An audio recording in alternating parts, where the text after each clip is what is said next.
Hi guys, it's Tomek from Q Workshop, and there is Victoria on the other side of the camera, and she'll help me to make it all work and nice and smooth. And today I have a great pleasure to talk to Cody Pondsmith, author of RPGs, RPG enthusiast, and hopefully he will tell us a little bit about how to create an RPG, his favorite RPGs, about his new work and what he's working on. So have a sit and relax, and yeah, hi Cody. Howdy, howdy. All right, we'll start with, as always, with a warm-up question. And because, exactly, and because we are from Poland. We are from Poland. We are based in Poland as Q Workshop, as a company. And tell me, is it true that you visited Poland? I visited Poland a number of times, actually. I think 5, maybe 6. Mm-hmm. When working with CD Projekt, we visited, at one point, it was basically at least once a year. Right. But did you go only to Warsaw, or did you visit like other cities? Or we went to Warsaw primarily. We got to Krakow at one point, but only for a short period of time. But yeah, that mostly Warsaw, because we were going to sort of main HQ, as it were. Right. So how was it? It was wonderful. It was wonderful. Most of the time we stayed in Memeson La Regina, in like right next to the Old Town district, which was absolutely beautiful. Mm-hmm. And it's a wonderful city. I wish I had gotten to see a bit more of it, but you know, going back and forth constantly, you know, that sort of thing. But I have a lot of very fond memories of wandering around Old Town and eating pierogi and you know, stumbling my way through the little bit of Polish that I know. Give me a sample. Oh, ja jestem Cody. It has been very long. It was great. Yeah, I'm Cody. That's yeah, exactly. And I ran into a very interesting problem, actually. Me and Lisa, the other writer on Witcher tRPG, and our business manager, which was we went out and we took Polish lessons, and we learned as much as we could, and we would get to Warsaw, and we would talk to people, and we would start to talk in Polish as much as we could. And the moment that, you know, because I assume because Warsaw is a big, you know, economic hub, a lot of trade with other places, the moment they sensed weakness, like the moment they realized that we were trying to speak Polish, but it was not our native language, they would just instantly switch to English. We were like, oh, okay. Right. So it was an interesting situation. They obviously it seemed like they definitely appreciated that we were trying, but you know. Mm-hmm. Yeah, but just wanted to like spare you the effort, I guess. All right, awesome. That sounds great. Okay, continuing the Polish topic for the start of our interview. I can't help but to ask about the Witcher franchise in general, and about the Witcher, because Witcher is huge here in Poland, and because of the author of the books, and I've grown up reading the books, and you know, playing hundreds of hours of the video games, and this TV series and comic books, and there is a lot. And is there like is there a part of this appreciation that we have for The Witcher? Did you have a chance to actually experience it as a creator, as creators of tRPG, The Witcher tRPG? Like, do you have like feedback from Polish fans? Hey guys, we love The Witcher and you did a great job. So did the part of this appreciation fell also on you as the creators of the tRPG game? Absolutely. I remember the first time we went to PeerCon in Poznań, our city. Yeah, and I remember the first time we went, on the plane over, I was thinking, oh my God, because Witcher had just come out, or it was just, yeah, I think it had just released. And I was thinking, oh my God, you know, they are gonna absolutely tear me apart. And we got there and I did a panel on Witcher talking about the game and sort of my interaction with the franchise. And it was really wonderful. I think we had like 50, 60 people there. And there's just a really wonderful back and forth. People really like asking more in-depth questions about the game based on the books and the various other forms of media The Witcher has been in. And it was really wonderful back and forth because, you know, I have a lot of love for the Witcher franchise myself. And it was nice to kind of like get to have this very like geeking out conversation with a bunch of people about all of these, like, because a lot of it was like, you know, asking questions about things that have not been discussed and like, you know, things about Zerrikania and about Witchers and whatnot. So it was really fun to kind of get to have that fan to fan conversation with a lot of people. Right. Yeah. You said that you knew the franchise before you started working on the game. Did you know everything, or did you have to like learn it like at one time before you started your job? Like when we first got approached about Witcher, it was after we'd been approached about Cyberpunk. Mm-hmm. And kind of like as a proof of concept, they sent us a collector's edition copy of Witcher 2. And I played through Witcher 2 and loved it. It's to this day one of the few video games that I've finished all the way through. In fact, by now I've finished Witcher 2 twice because I didn't like the ending I got the first time. So when we officially started working on Witcher, I knew about Witcher 2, and that was about it. So Witcher 3 had not come out yet, and I am not much of a PC gamer, so I had not played Witcher 1. But Lisa and I got big into Witcher. She sat down and just like burned through all the books. Just a total avid reader. She read everything, and you know, I started reading the books. I was playing the video games. I got interested in like the old TV show. The Polish one? Yeah. Mm-hmm. And it was interesting because it was kind of this interesting opportunity after knowing like Witcher 2 as the only thing I knew about Witcher to kind of broaden that understanding of the franchise by looking into all of these other aspects of it. Mm-hmm. Mm-hmm.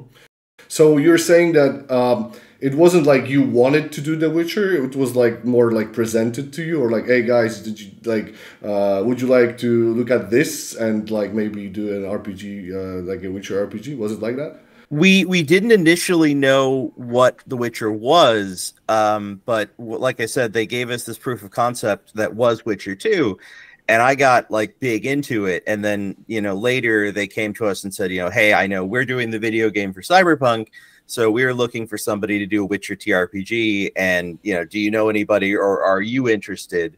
And Mike, who runs the company and who had been kind of the primary contact at that point, came to me and said like, hey, I know you're getting big into this Witcher thing. Do you want to write the RPG? And I was like, yes. Mm-hmm. Mm-hmm. Yeah, and that was a good decision. I have to say, that's a great decision. I'm basically curious about one thing that we already said, that Witcher is huge. It's there is a variety of things. There is books, a lot of them, not only one, but the whole saga and everything. There is video games. There is card games, board games. There is comics, books, and tons of things. How did you navigate through all this thing working on your game? Like,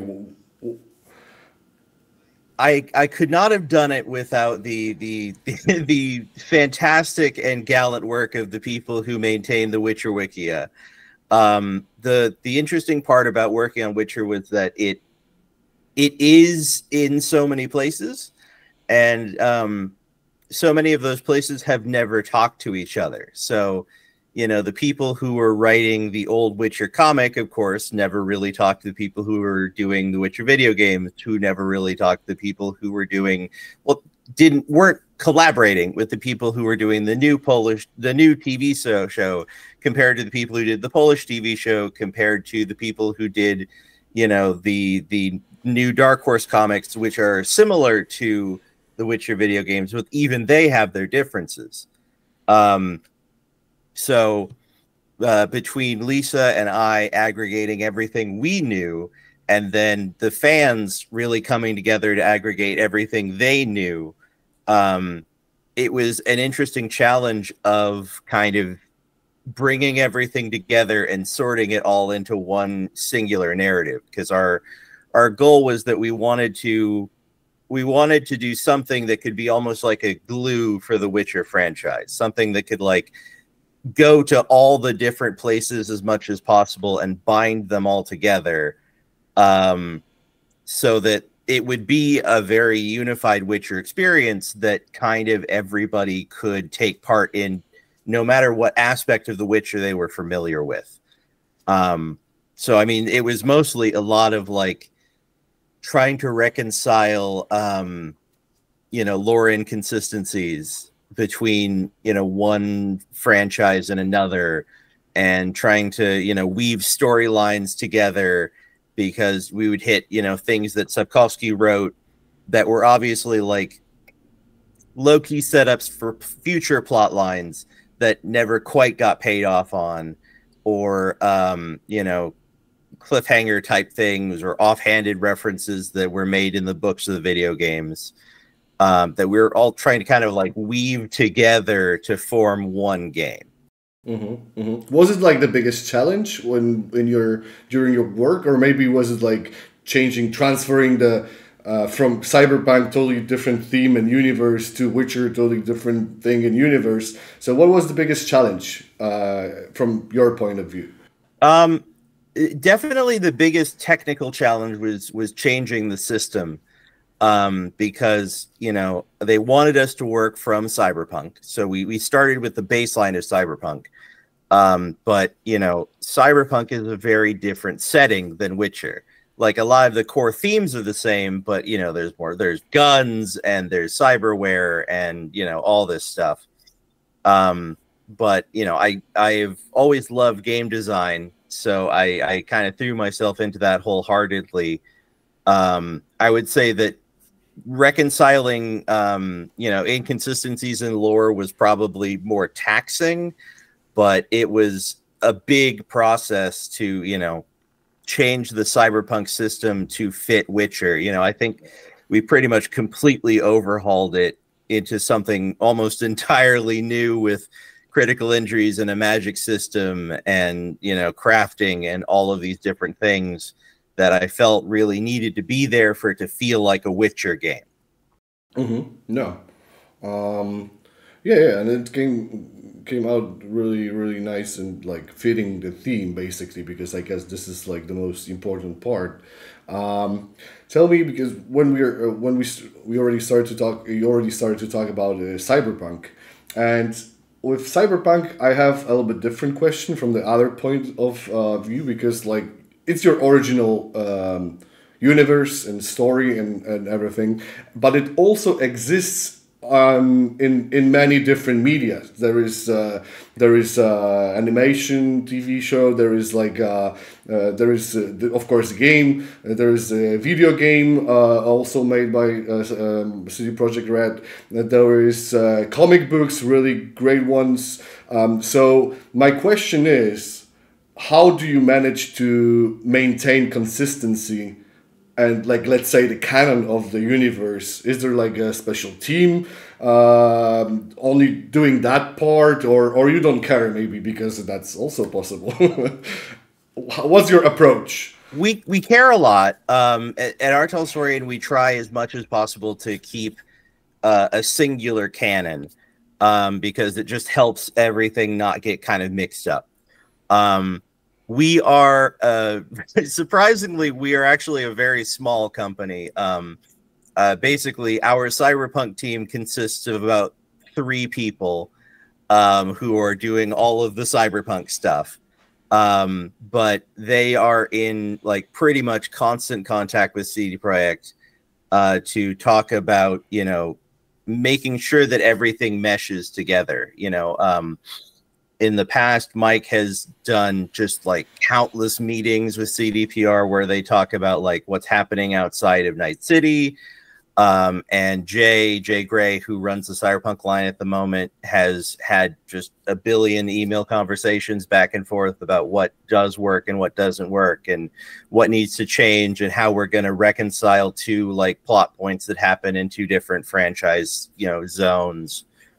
So in a way, we spend a lot of time talking with CD Projekt because they're sort of the other big creator in this franchise, to make sure that everything lines up across those lines. And then from there, everything kind of, I think, spirals out fairly well because, you know, it's kind of the two biggest creators in the zone are working together. So everybody that we license has a very solid foundation to work from, I think.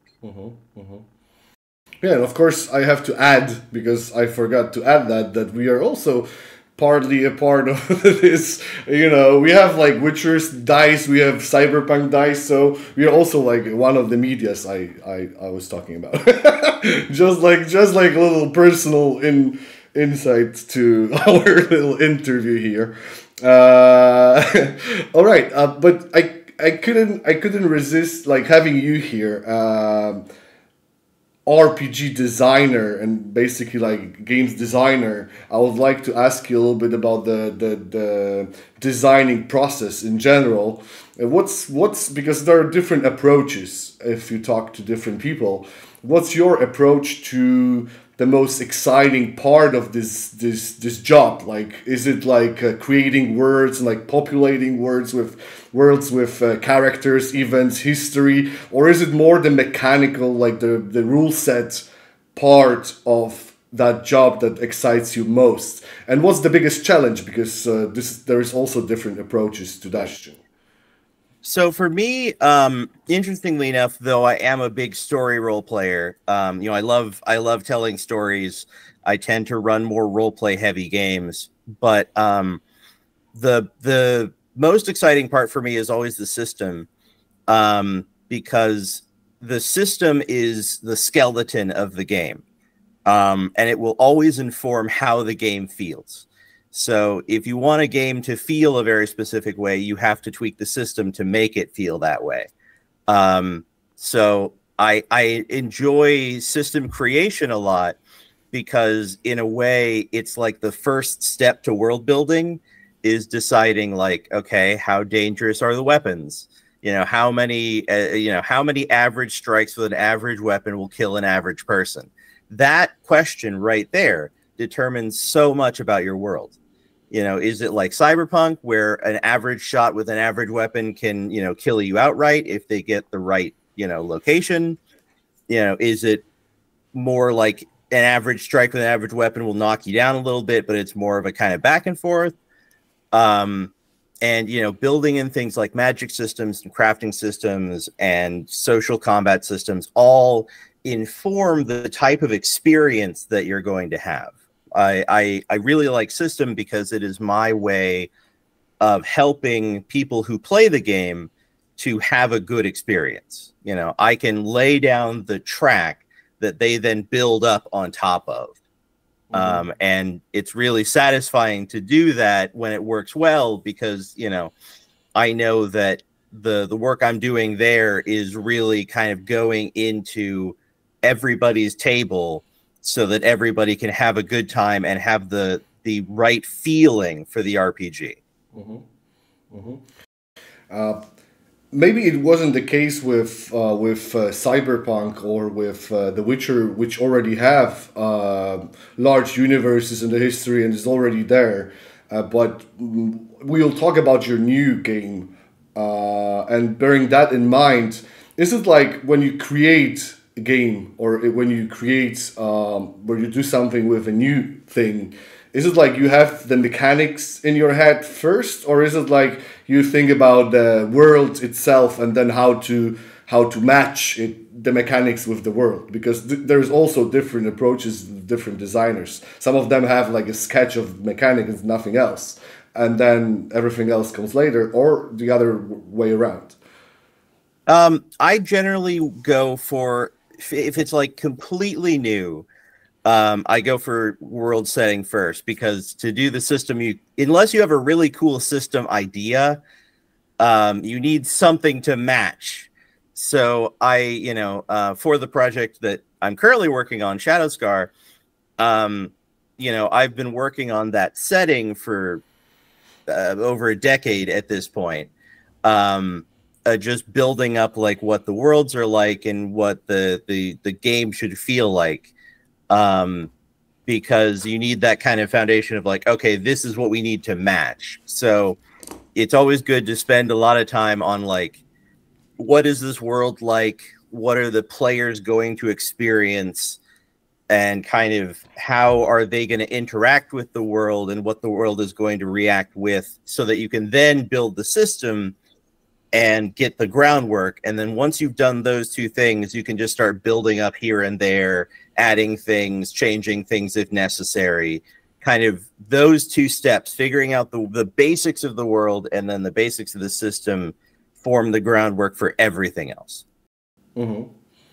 Okay, I had a different question in mind for the next one, but if you already started the topic of the Shadow Scar, I would like to continue that. And tell us, me and everyone who will be watching this, what is it? Because from what I've gathered and what I've researched, it looks like a blend of like Japanese mythology and like some cyber ninjas, or like ninja clans and like Men in Black movies. Like tell us, what is it? Like the universe, and tell us more. So Shadow Scar, I like to say Shadow Scar is a game of espionage and intrigue across a multiverse. Effectively, the core concept is years ago, there was this big apocalyptic war in a place called Nakatsukuni, this world that is kind of like 16th century Japan, but with all of the magic and monsters and creatures come to life. And this war between gods ends after 100 years with the evil deity Izanami, goddess of death, being banished out into the void. But unknown to the people who banished her, there are other worlds out there in what we call the mosaic. So Izanami and all of the yokai, all of the magical creatures that she was brainwashing and mind controlling, fall into other dimensions outside of Nakatsukuni. And by the time anyone figures out about this, they have formed their own little, organizations and have started to warp these other realities. So you play as agents of the Shadow Scar organization, named after the big black tear in reality that the yokai were cast out from.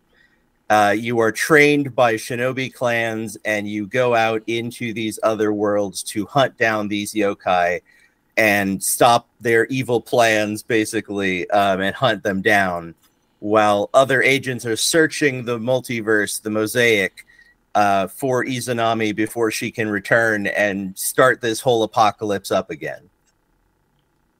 All right, told you. That was something unique. And this is something that struck me first when I read about this, the game, the universe, like the idea for the universe, and all these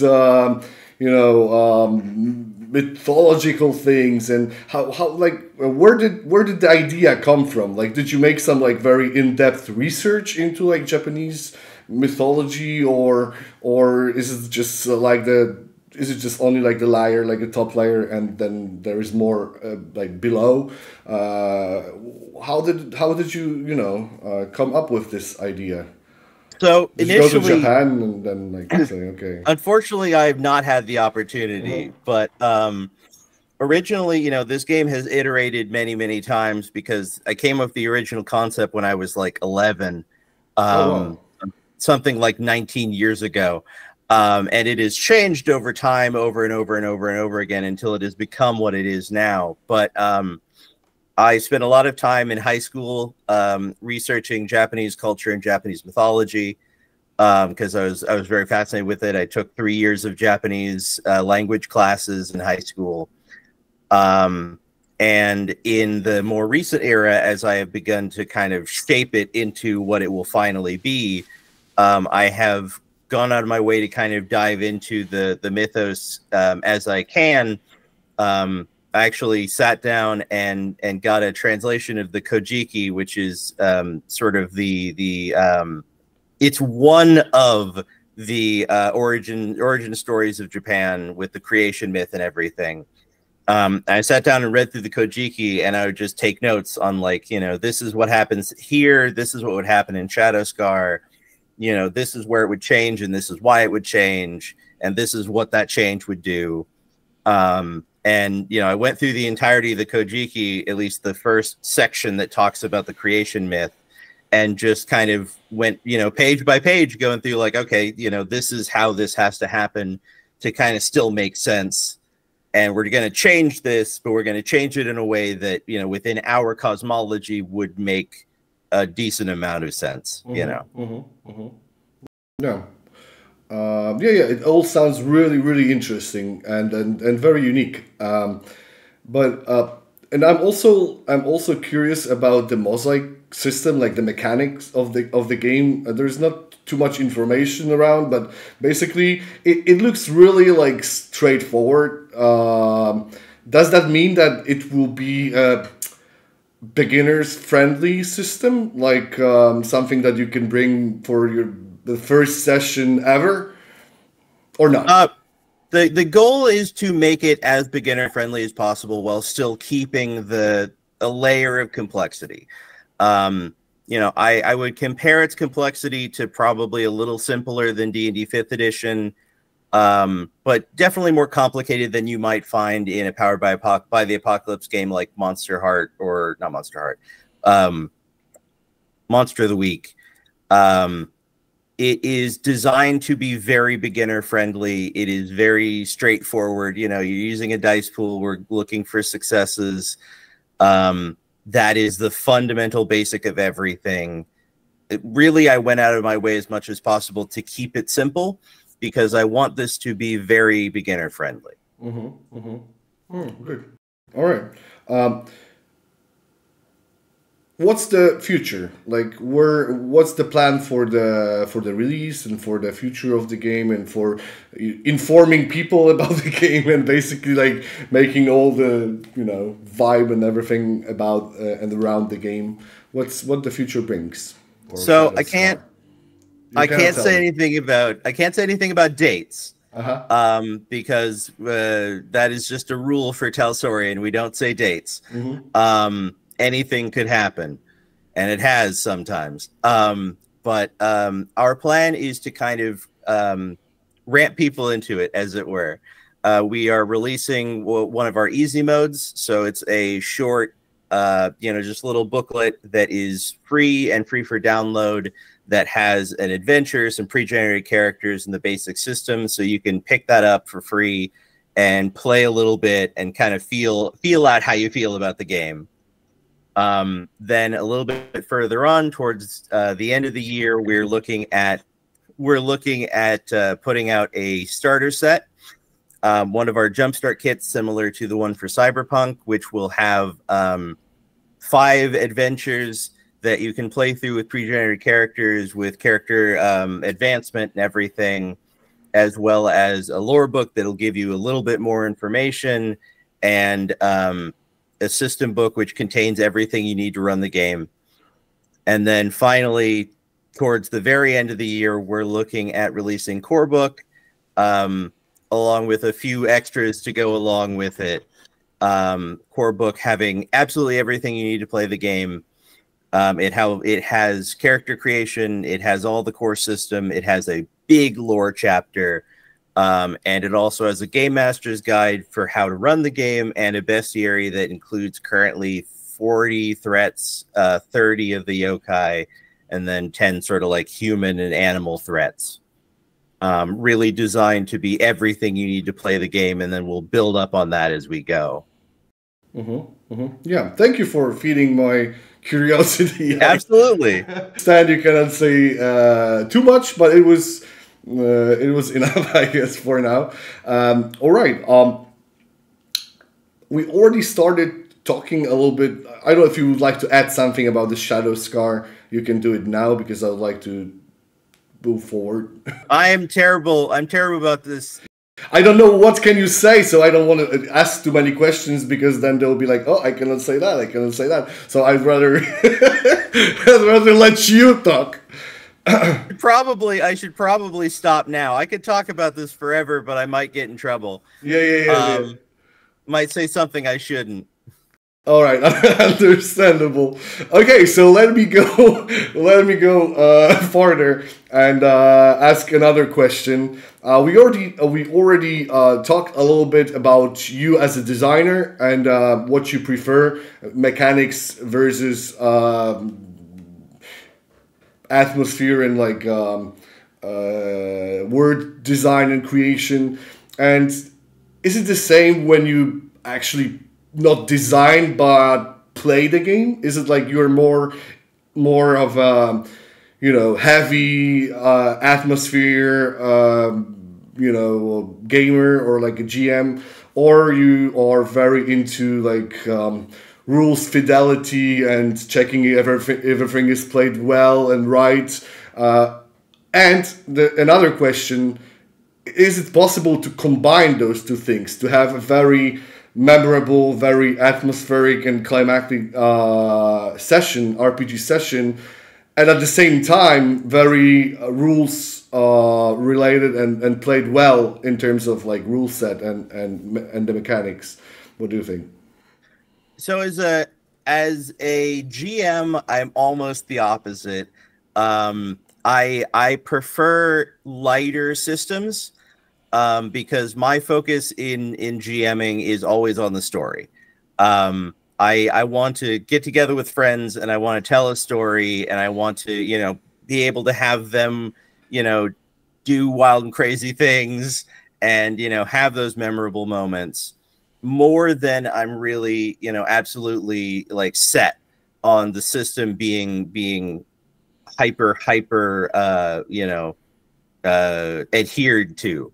My sort of mantra for role playing is that at the end of the day we're all here to have a good time.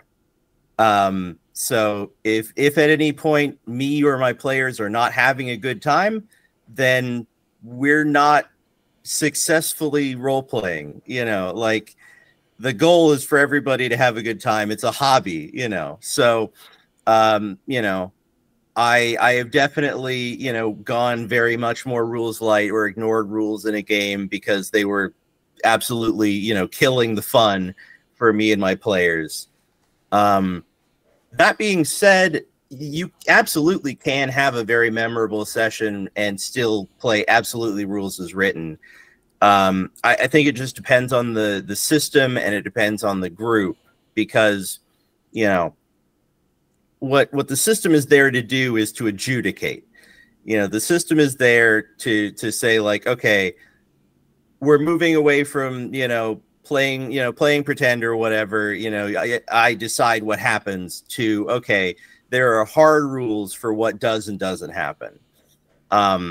So like, I know I have had a lot of moments and I've had a lot of RPG moments that would not have happened if I were not following the system directly.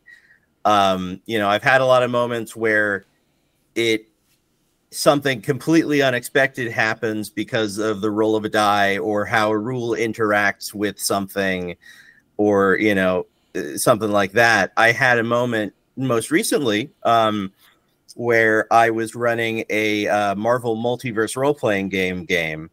And I had set up this big bad, like space bounty hunter that was coming to like threaten my players. And just like fully playing to the rules, we go into combat and I'm preparing for this big fight and they're going to be like, knocked around by this bounty hunter. They're going to have some cool shots and they're going to show off their superpowers or whatever. And they get in and they activate their like team attack.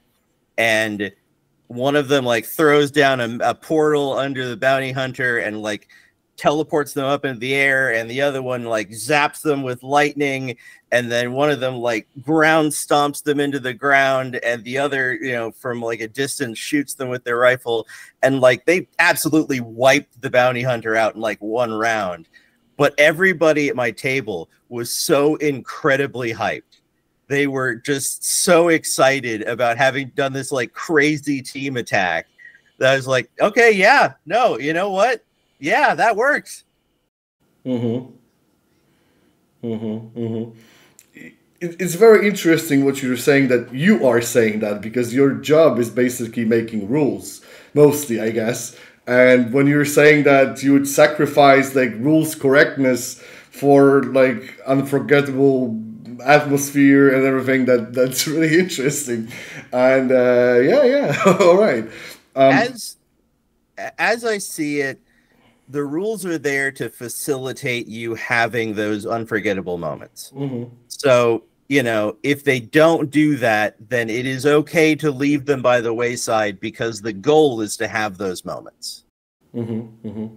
Yeah, I'm the opposite. I like rules, and like, you know, someone to tell me what I can do and what I cannot.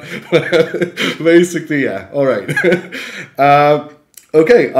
Do you think that in terms of achieving a great atmosphere and unforgettable moments in the during the RPG session, is there anything that helps you to achieve that, like some, you know, accessories like dice that we do, or miniatures, or like some other things that you might try to use to actually increase the immersion? And do you think it's important, or you don't care too much? Like, how does that work with your group of players?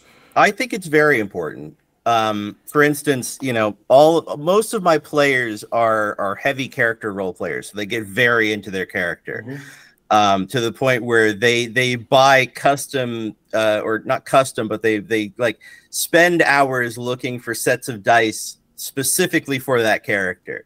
So they have that character's dice, and they only use those dice for that character. Mm-hmm.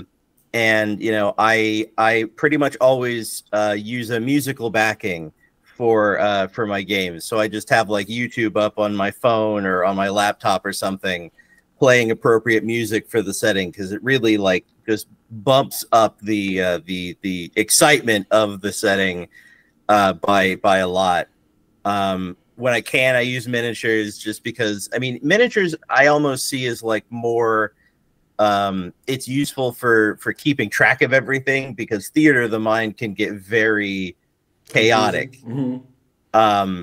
But you know, there's also like every time I run a game, damn near, my players go out and you know, get miniatures for their characters, or they'll go on like Hero Forge and make a custom miniature that looks, you know, as much as they can exactly like their character.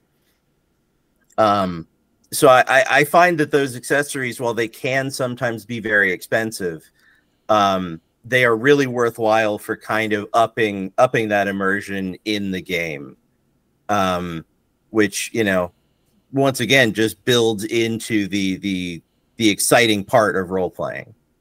Mm-hmm. I have another question for you. But I want an honest answer. I'm not saying the other ones weren't honest, but this is like a very I've been lying the whole time. Very specific question. Do you use our dice in your sessions? Like Cyberpunk or like The Witcher? Like Q Workshop's dice? I do use Q Workshop dice. I have a massive collection of dice. So I'm not always using Q Workshop dice, but I do use Q Workshop dice in our session. I'm especially excited because I want to talk to you guys. We're in discussions about Shadow Scar dice, and I am excited as hell for that. Yeah, I've heard something. We'll see where it goes. Hopefully, fingers crossed. Yeah. You said you're a dice collector. Like, do you have a lot of dice? What other, like, do you have other Q Workshop dice? Is there any you particularly like? let's see. I have a lot of dice because I tend to just like collect them around. I think that give me a second to pull them out here. I think that amusingly, probably one of my favorite sets that you do is the metal on metal Witcher dice. The hybrid dice. Yeah, I love the hybrid dice. They're absolutely gorgeous. You have I think it's a Greek set that I really need to get because those are some of the most beautiful dice I've ever seen. Yeah, it's a Greek mythology hybrid dice set. Also the same method of like making dice, and thank you, I appreciate it. All right, awesome. It's always nice to hear when people say that they use our dice because this is what we do them for, right? Okay. We'll be probably like going towards the end of our today's interview, but I have like one question or maybe two, we'll see, a little bit more personal, if you don't mind. Nothing very scary, I guess. I'm always curious, like growing up in the family with legendary RPG creators, gamers, and people who play a lot and are a part of the industry for such a long time. Does that mean that you were, I won't say destined, but basically that it was something that being a part of the company, becoming the part of the company, or becoming a game designer, was it something natural for you, or you ever imagine like doing something totally different, like okay, my father does this and that, but I will go like totally different way. How was it for you? Because like this is super interesting. Well, the interesting part is that there was never any big impetus or big push for me to be a game designer. When I was growing up, actually, Talstorian was kind of in shutdown mode, and Mike was working at Microsoft, and then later DigiPen teaching game design, and for a while I wanted to be a marine biologist, actually. But I got into role playing mostly because I found a copy of Teenagers from Outer Space, one of our more comedy focused games, and like asked my dad to run it for me. So I was very young and being part of Teenagers from Outer Space games, and I just kind of gradually grew into doing my own sort of like the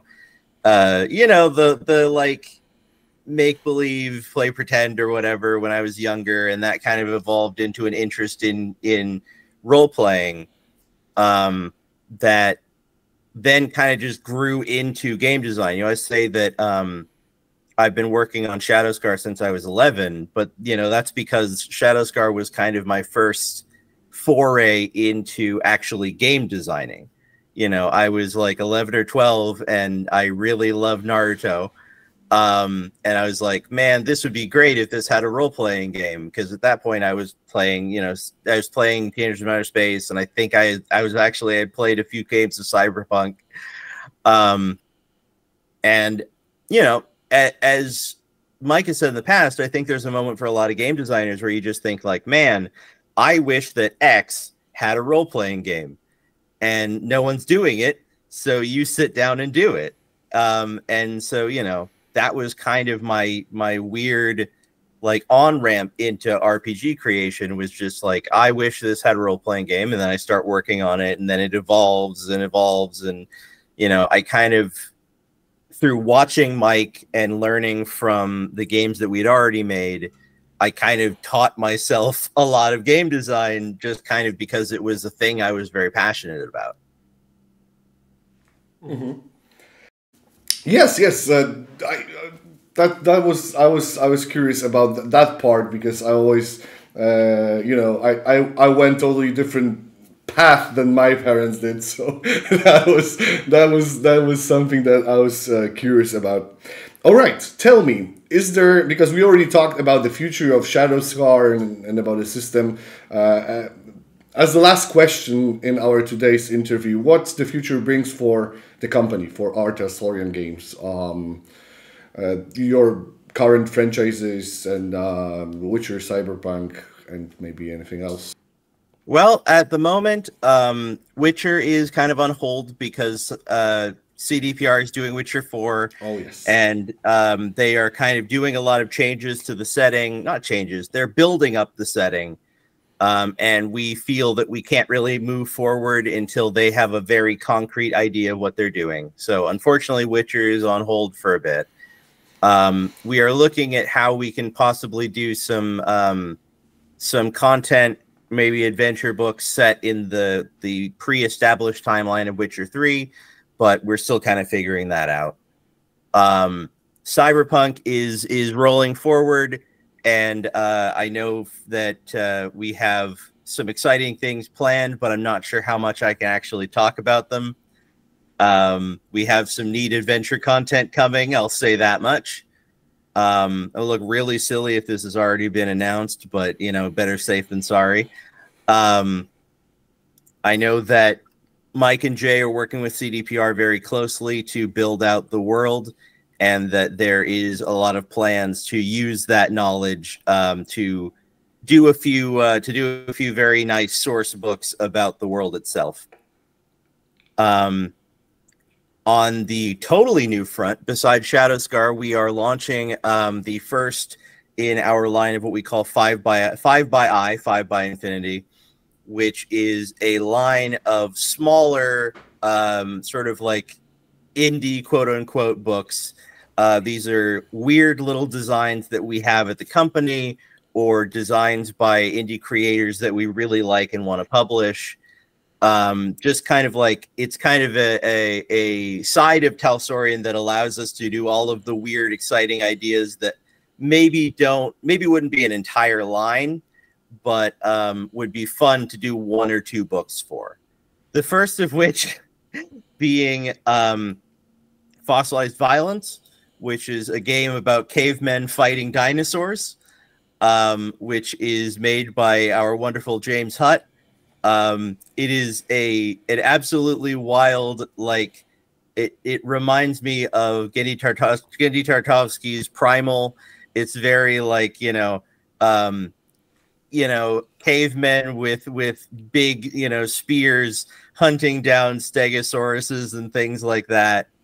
So I'm very excited for that one, and for anything else that the 5 by I line brings, because we have a lot of ideas to move forward with, and that's kind of our place to do the weird little things that, we might not normally get a chance to do.